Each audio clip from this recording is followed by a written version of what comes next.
అంటే మిత్రత్వము అంటే మైత్రీయ భావన, మైత్రీయ బుద్ధుడు అంటే మిత్రత్వాన్ని తీసుకొని వచ్చారు సారు.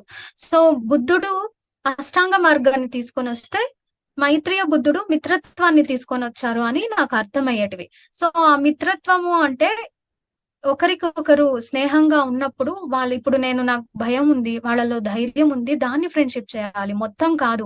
మొత్తాన్ని ఫ్రెండ్షిప్ చేసి నాకు అర్థమయ్యేది కాదు ఫ్రెండ్షిప్ అంటే.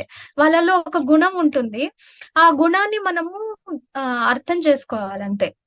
ఆ గుణం మనకు వస్తుంది. సో భయాలతో ఉంటే ధైర్యంగా ఉన్న వాళ్ళతో ఫ్రెండ్షిప్ చేయండి అన్నారు సారు.